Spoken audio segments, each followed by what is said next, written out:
Hi, welcome to Vijay's info. இன்றைக்கி நம்ம தவா வடை செய்யலாம். ரொம்ப ஃபேமஸானது இந்த தவா வடை. ஹைதராபாத், நாக்பூர் சைடில், தெலுங்கானாலலாம் ரொம்ப ஃபேமஸாக இருக்கும். நல்ல டேஸ்ட்டாகவும் இருக்கும்.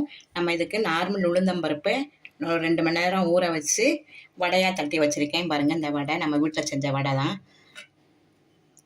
அது கூட ஒரு பெரிய ஆனியன் பொடியாக கட் பண்ணி வச்சுருக்கேன். 2 பச்சை மிளகாய், பன்னீர், நான் வீட்டில் செஞ்சது தான் பன்னீர். இந்த பன்னீர், தேங்காய் சட்னி, மல்லி சட்னி, செஸ்வான் சாஸ் வச்சுருக்கேன். இவ்வளோ நமக்கு தேவையானது. இதை நம்ம எப்படி செய்யணும் பார்க்கலாம். இப்போ நம்ம இந்த வடையை சின்ன சின்னதாக கட் பண்ணி வச்சுருக்கோம். இந்த அளவில் கட் பண்ணால் போதும்.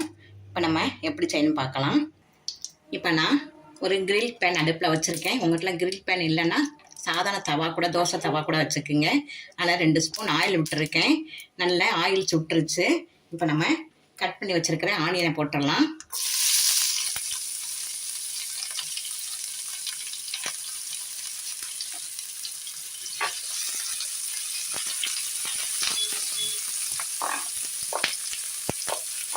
ரெண்டு நிமிஷம் இந்த ஆனியன் வதங்கட்டும்.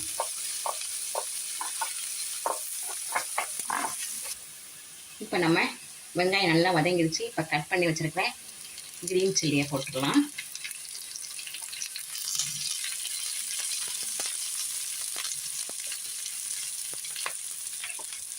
இப்போ இதில் நம்ம பொடியாக கட் பண்ணி வச்சுருக்கிறேன் வடாவை போட்டுடலாம். உளுந்த வடை நல்லா, இது டிஃப்ரெண்ட் டேஸ்ட்டில் சூப்பராக இருக்கும். நம்ம சாதாரண வடை சாப்பிட்றதுக்கு வடை இப்படி நீங்கள் சாப்பிட்டு பாருங்கள் ஒரு தடவை. குழந்தைங்களாம் விரும்பி சாப்பிடுவாங்க. வெறும் வடை கூட சாப்பிட மாட்டாங்க. இதெல்லாம் செஞ்சு கொடுங்க ஒரு தடவை, ரொம்ப விரும்பி சாப்பிடுவாங்க. இப்போ நான் கொஞ்சம் காஷ்மீரி சில்லி பவுடர் சேர்க்குறேன். நம்ம செஸ்வான் சாஸும் போடுறோம். அதில் கொஞ்சம் காரம் இருக்கும். உங்கள் விருப்பப்பட்டால் நீங்கள் கொஞ்சம் காரம் சேர்த்துக்கோங்க. எனக்கு கொஞ்சம் காரம் தேவையாக இருக்குது, நான் போடுறேன்.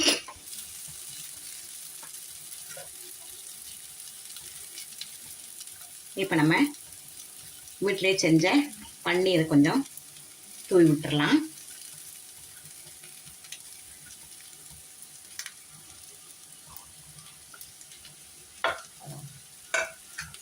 இப்போ இதில் நம்ம செஸ்வான் சாஸ் கொஞ்சம் வச்செல்லாம் 1 ஸ்பூன் போட்டுக்கலாம்.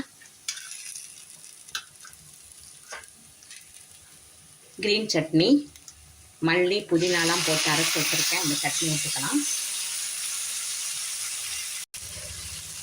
தேங்காய் சட்னி,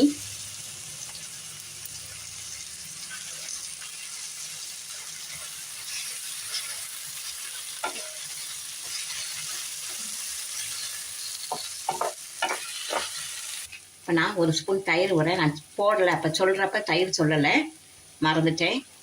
1 ஸ்பூன் தயிர் விட்டுக்குங்க, சூப்பராக இருக்கும்.